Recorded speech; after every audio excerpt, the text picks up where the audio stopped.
ಕೃಷಿ ಕ್ಷೇತ್ರವನ್ನ ಸದೃಢಗೊಳಿಸುವ ನಿಟ್ಟಿನಲ್ಲಿ ನಬಾರ್ಡ್ ಬ್ಯಾಂಕ್ನಿಂದ ಸಾಲ ನೀಡಲಾಗುತ್ತಿತ್ತು. ಆದರೆ ಕೇಂದ್ರ ಸರ್ಕಾರ ನಬಾರ್ಡ್ನಿಂದ ಕೊಡುವಂತ ಅಲ್ಪಾವಧಿ ಸಾಲದ ಮೊತ್ತವನ್ನ ಕಡಿತ ಮಾಡಿರುವುದಕ್ಕೆ ಕರ್ನಾಟಕ ರಾಜ್ಯ ರೈತ ಸಂಘ ಆಕ್ರೋಶವನ್ನ ವ್ಯಕ್ತಪಡಿಸಿದೆ.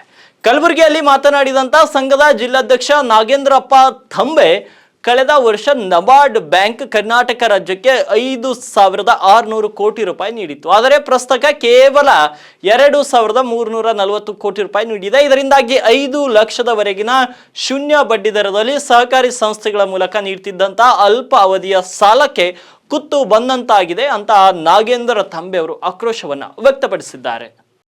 ಮತ್ತು ರಿಸರ್ವ್ ಬ್ಯಾಂಕಿನ ವ್ಯವಸ್ಥಾಪಕರಿಗೆ ಹೋಗಿ ನಾವು ಏನು ಭೇಟಿಯಾಗಿದ್ದೀವಿ. ಅಲ್ಲಿ ನಬಾರ್ಡ್ದವರು ಏನು ಹೇಳ್ತಾರಪ್ಪ ಅಂತಂದ್ರೆ, ಕೇಂದ್ರದಿಂದ ನಮಗೆ ಏನು ಬಜೆಟ್ ಕೊಡ್ತಾ ಇಲ್ಲ, ಆ ನಿಟ್ಟಿನಲ್ಲಿ ನಾವು ಏನೋ ಕೊಡೋಕ್ಕಾಗ್ತಾ ಇಲ್ಲ. ಹೋದ ವರ್ಷ 5,600 ಕೋಟಿ ಕೊಟ್ಟಿದ್ದರು. ಈ ಸಲ ಏನಪ್ಪ ಅಂತಂದ್ರೆ 2,300 ಕೋಟಿ ಬಂದಿದೆ. ಇದಕ್ಕೆ ಹೊಡೆತ ಬೀಳುತ್ತವ.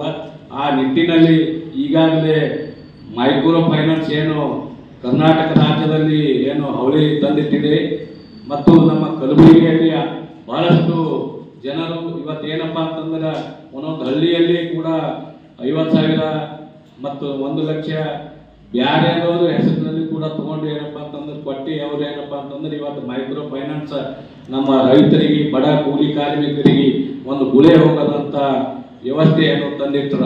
ಆ ನಿಟ್ಟಿನಲ್ಲಿ ಇವತ್ತು ನಾವು ಕರ್ನಾಟಕ ಸರ್ಕಾರಕ್ಕೆ, ಮಾನ್ಯ ಮುಖ್ಯಮಂತ್ರಿಗಳಿಗೆ ನಾವು ಏನಪ್ಪ ಅಂತಂದ್ರೆ ಒತ್ತಾಯ ಮಾಡ್ತಾ ಇದ್ದೀವಿ.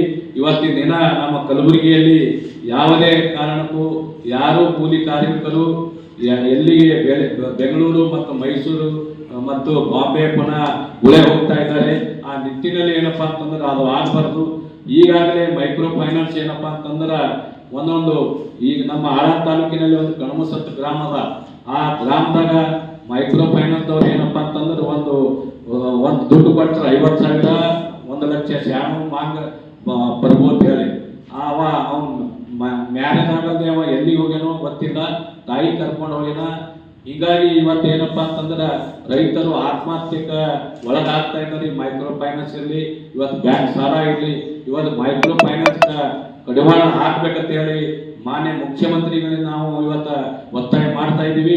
ಗುಲ್ಬರ್ಗದಲ್ಲಿಯೂ ಕೂಡ ಇವತ್ತೇನು ಮೊದಲನೇ ಇವತ್ತು ತೊಗರಿ ನಾಡು, ತೊಗರಿಗೂ ಕೂಡ ಇವತ್ತು ನಮಗೆ ಬೆಂಬಲ ಸಿಕ್ಕಿಲ್ಲ.